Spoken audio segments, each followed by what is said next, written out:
izina nita izina ni tough urumva man numva nyine izina ni tough urumva nawe navuga ngo izina ni G tough oya ngo mbade ngo kubidenyo umwana mwe wali yaganye kujya nayigwe ngo kubidaka simu rwaki woganye ko kwate simu umpate nze kwagaranyo mai na nze tonjagara ya urumva ni atashaka kuzakubita trap yo mu ngandi ya ngo mbade tuse waka umwana yaganye kujyana waka ye ngo kubitaka simu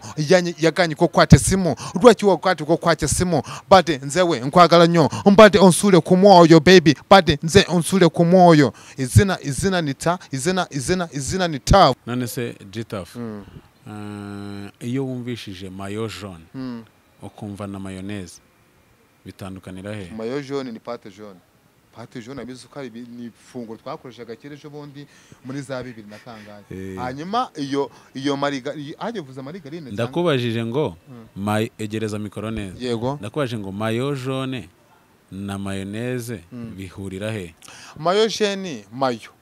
urumva hajemo mayo nyine mayo se iyo urumva pate jaune yakwambara mayo ntago bibaho ahubwo mayo nzuko yambarwa n'umuntu ahubwo harimo pate jaune hanyuma ko kantu kandi kajemo mwazanye mara wenda muri mu kigano cya pate 3 cyangwa se pate 5 tukazagisubiramo tukazakakaniraho ko kantu nese mayonnaise se yurayize mayonnaise umva hajemo razamaye n'ubundi mayonnaise ni gute se mayonnaise yambara mayo ese G-Tough wari wagiraho depression ni ibiki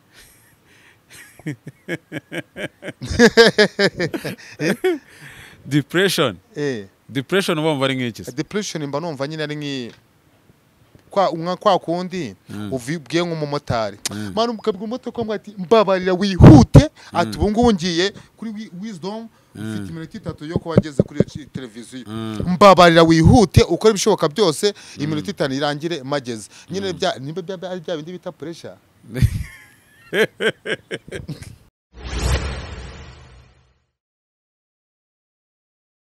Asansana reka tugusuze kandi tukwifurize kumererwa neza wowe ukurikira Wisdom TV Rwanda niba warakoze subscribe kandi nibutse n'abatarayikora kugira ngo mukore subscribe kugira ngo tubane mu biganiro byacu umunsi ku munsi ni G-Tough Gripo oya ubundi G-Tough hari abantu banyita ngo ni Gripo ubundi G-Tough ni izina nkunda cyane ni izina no kwimihanda ni izina nyine mba numva ari izina riri mu kazi kose G-Tough mba numva ni nabyara umwana imfura yanjye cyangwa se umuhungu wanjye nzamwita G-Tough mani urabona izina G-Tough mba numva ngiye ku bwanjye bitewe n'ukuntu ndikunda ari izina no kwimihanda mba numva umwana nzabyara cyangwa se umuhungu wanjye cyangwa se uzaza nyine ari umuhungu wanjye ndumva ku bwanjye bikunda bikazakunda nzamwita G-Tough bajye banyita papa G-Tough cyangwa se na mama G-Tough ibaze nko mu myaka yawe 80 bazabumva ngo umusaza witwa G-Tough nzaba ndi gitangaza mu basaza kuko urumva nawe ibaze muri za 80 zanjye mu myaka mubo tuzawutungana bavuga ati tugiye kuramuze G-Tough nzaba ndomuzevuye winiga nago ndi muri babo ubuze nkawe inama uzagira abatoniye inama zabarabura nzabwa njye man njye ndi mutoya nagiye imihanda nyuma yo kujya imihanda nza kuva mu mihanda nyuma yo kuva imihanda nisanga ndi kumwe na mama G-Tough umwana rero umuhungu wanjye we rero kugira ngo ngwite G-Tough byatewe nuko nari mu buzima bw'imihanda nkaza kubuvamo ngakwitira iryo zina ry'imihanda kugira ngo nawe utazajya imihanda ese G-Tough wari wagiraho depression ni ibiki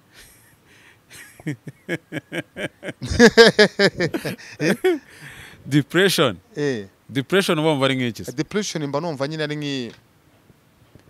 kwa kundi uvibwiye nk'umumotari mara ukabwira umutwe ko ati mbabarira wihute ati ubu ngubu ngiye kuri Wisdom ufite iminota 3 yo kubageze kuri televiziyo mbabarira wihute ukora ibishoboka byose iminota 5 irangire mageze nyine ari bya bindi bita pressure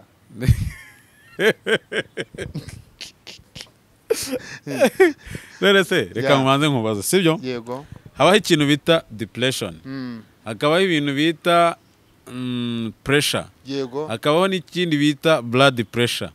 ibyo bintu bitatu bisobanuye urumva biratandukanye iyo bavuze blood pressure bavuze blood pressure ni nko kuva blood nyine blood ni nk'umugabo nyine kuri pressure blood pressure nko bavuga ngo man pressure sibyo indi icyo rya kabiri depression. Depression ni nko kwa kundi umuntu atangiye kwiga kugira pressure ariko itarazamo neza nyine bikaba ariyo bitwa depression. Umunsi yazamo nibwo izaba depression, iyo depression n'aba depression, ariko mu gihe bitaraza niyo mpamvu babyita depression. Ubu nibyo uzasobanurira abana bazababyiruka. Njyewe ni nkura abapeti banjye nzaza baganiriza, basohokane nko ku cyoteri kirenze, mbabwira ati bana banjye ngiye muramenye nimuzajya imihanda, mbagira inama ko bagomba kwiga bakazarangira, kandi mba numva ngiye abapeti banjye bagomba kuziga bakarangiza, nyine bakazaba nyine bakavuga ati papa wacu yari G-Tough, none natwe turi ba G-Tough. Ase G-Tough ubundi izina ryaturutse he? Izina G-Tough ni izina ryaturutse imihanda, koko ngiye mbere kera habagaho groupe ira groupe y'ama Tough Gang, Tough Gang. Tough Gang rero ndayibuka kera cyane yari iriho, nibwo nari ndiho nanjye nyangiye kuba umwadolescent, ndako nangiye gukunda ibintu bijyanye entertainment. Iyo Tough Gang rero yabaye entertainment.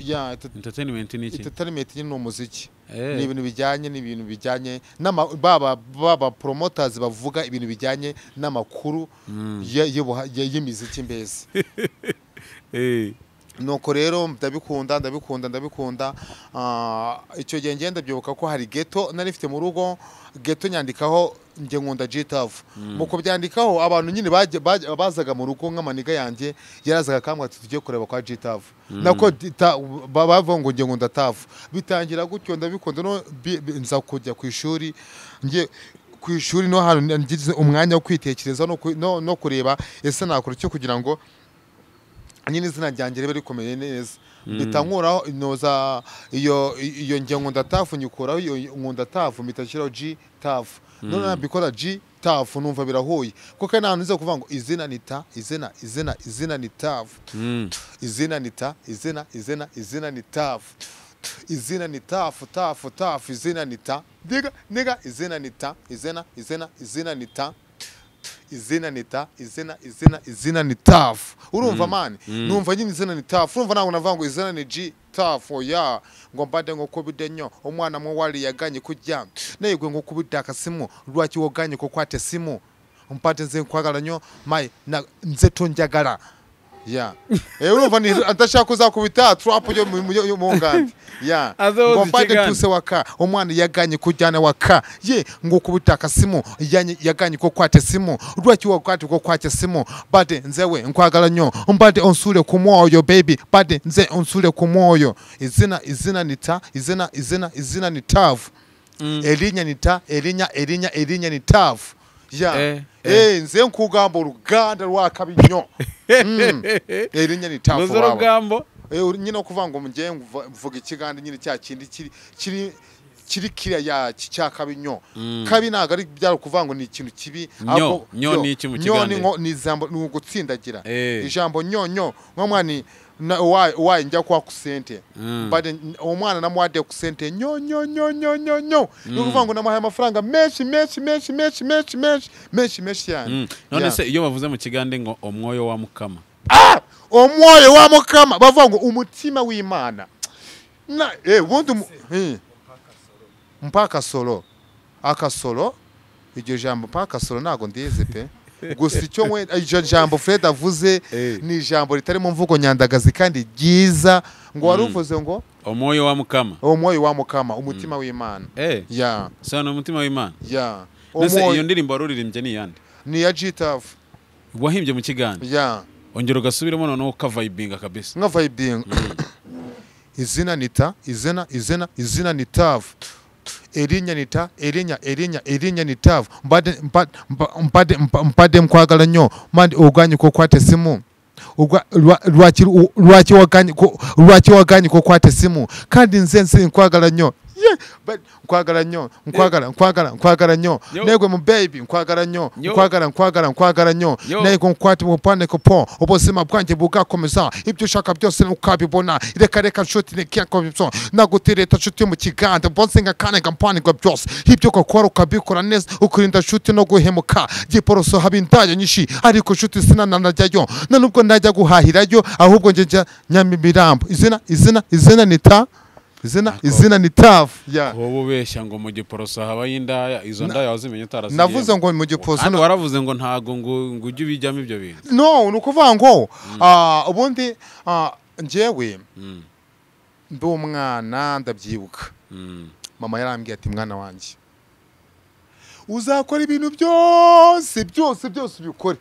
ariko ikijyanye n'ibintu bijyanye n'urukundo ugenda gake urumva arambwira ati abakobwa bari hanze hano baragushuka ukaba nyine wabatera inda bigutunguye kandi njyewe urumva no kuvuga ngo njye nakuze mama ambwira ko byibuza kubwa njyewe nyine ko nako ni igisekuru cy'aba papa bavuga ko bashobora gutera inda akaba yatera inda afite nk'imyaka nka 40 byumva batera inda ageze mu myaka mu zabukuru utafite imyaka 40 ntabwo yagutera inda ubwo no kuva mu mukobwa umutera inda mbere y'iyo myaka mere wanjye ahitaga ko bwati ntabwo ibyo binabwo bibaho abana banjye batera inda bafite imyaka 40 none na veni nayigera ngo yaguteye amata niyo mpamvu mu rugo nta mukobwa nta mwuzukuru bajyaga bahazana reka bagarukiraga kuki ku bana babo umukobwa kwa kunda hagera ngo nzanye ngo umwana meretaga ngati umuhungu twebwe abahungu banje mbazi neza n'ijya bibyariye ataragira imyaka 40 ntaga ashobora gutera inda kuko twe dutera inda dukuze nuko rero ubwo ngubwo nyine bikarangira nyine mutumo kwambi none se Gita ngo wateraga ngo afite imyaka 40 nukuvuga ngo twebwe mu gisekuru kiwacu birabyo kuvuga ngo dore ngo agasore ngo gateye imyaka gafite indango afite imyaka ngo 18 ngo za 20 ngo za 22 ngo za 23 cyana za 24 no we nukuvuga ngo twebwe utagize imyaka 40 ntago wabaga nyine watera inda ni ibintu biba nyine namera ajya tuvuga ati njyewe ntago umukobwa yabeshira umuhungu wanjye ngo amutenda ngo mwemerere urumva no kuba ufite imvi mbese watangiye kujya mu zabukuru watombagiye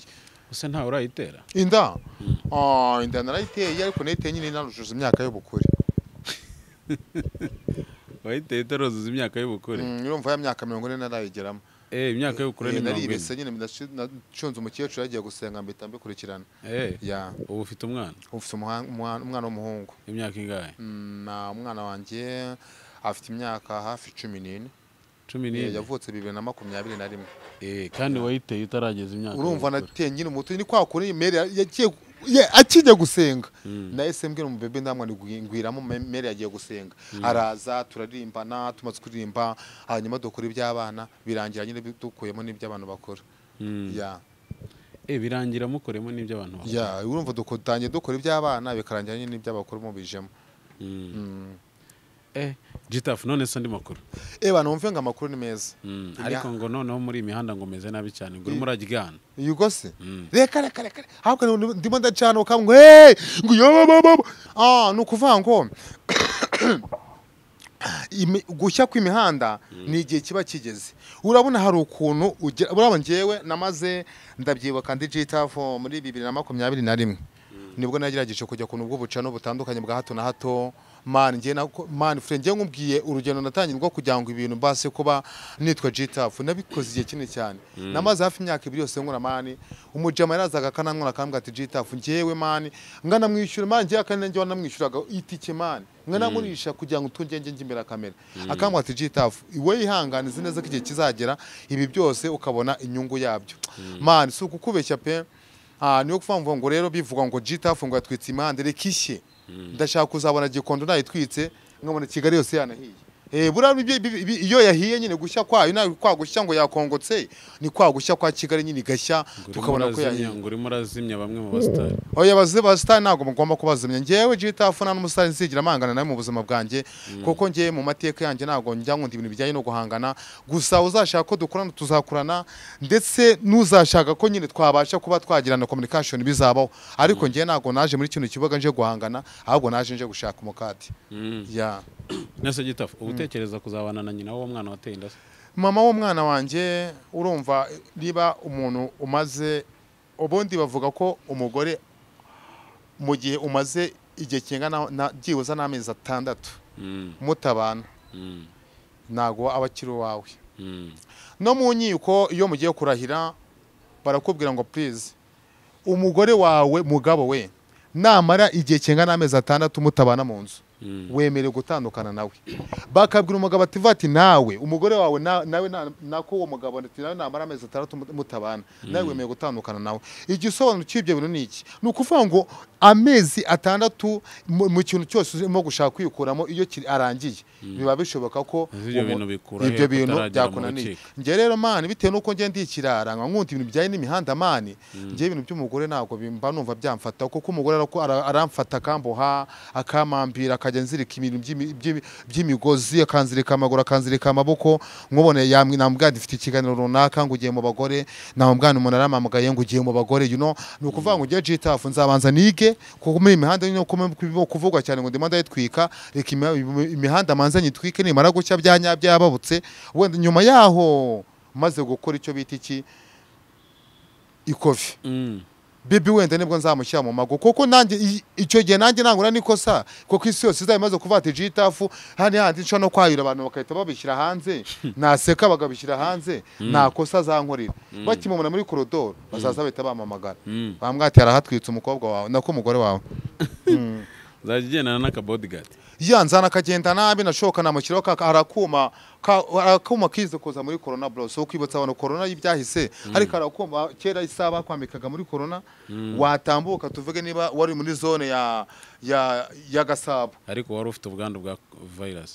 virus ngiye narayanduye. Virus ko kurumva ngewe virus ni ndwara ya corona. Niyo narwaye corona narayirwaye banera ibishinge corona narayirwaye icyo gihe ndi ku ishuri, icyo gihe nayikoze ibikosa bya hato na hato nyiri corona isohoka ndi ku ishuri ndabyibuka bagiye kutuvuriza hano noza hano ujya ikabuga yaba nyine abarwayi bari turi ku ishuri nyine ntago ari intera ntago ngenda umurwayi wo mu mutwe ahubwo intera nako ahantu ikabuga ni ukuvuga ngo ni prison ariko nyine yari ifite ahantu nyine wavuriza umuntu none bagiye kutuvuriza rwose man ngiye so gukubeshya corona yari amabuye kabisa. None se GTF corona na corona bitandukaniye he? Corona ni imodoka, corona ni icyorezo. Hari akamodoka bita corona, hari indwara bita inkorora. Urumva ni ibintu bitatu bisa. Hari inkorora na corona na corona. Ibintu bitatu ibyo se ibyo bintu sawa bikoramo indirimbo kwicaye hano corona, hari corona ndetse hakaba n'inkorora haba corona akamodoka kitwa corona yego haba corona ndetse hakaba n'inkorora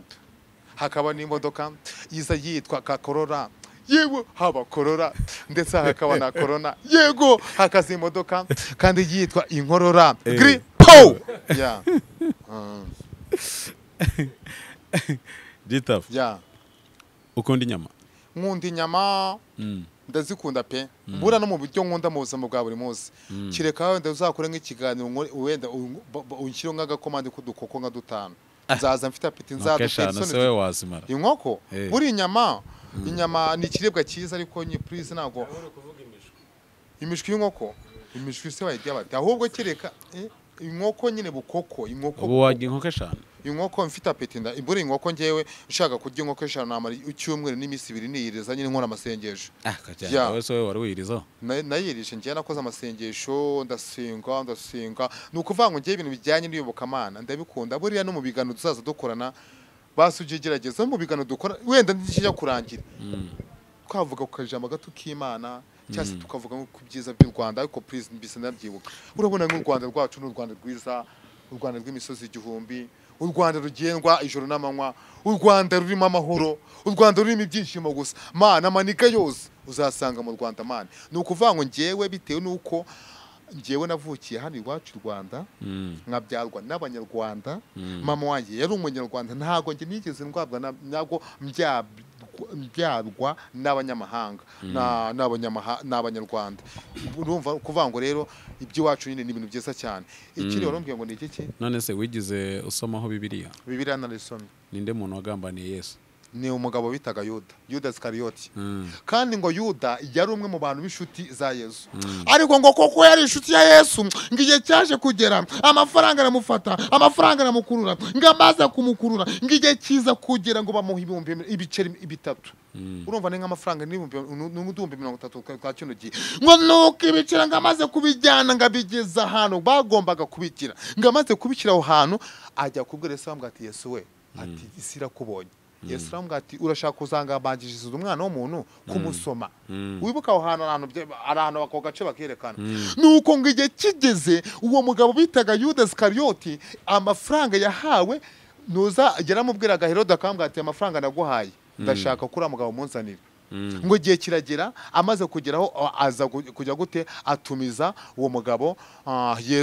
Yesu baramujyana ku Yesu undi kumujyana kwa bamushinzaga ko ngo yiba ngo ari umujura ngo agendana ngo n'abajura urumva amana kuko icyo gihe urabona bya bisambo bamwambanye nawe byari bisambo bibiri bavanga agendana n'abajura kandi Yesu icyo yakoraga we yari yakubwiraga ngo nkurikira ukamukurikira warakiraga indwara amibe za tokomonasi urumva iwe icyayi kimuzanye ni telekomonasi niki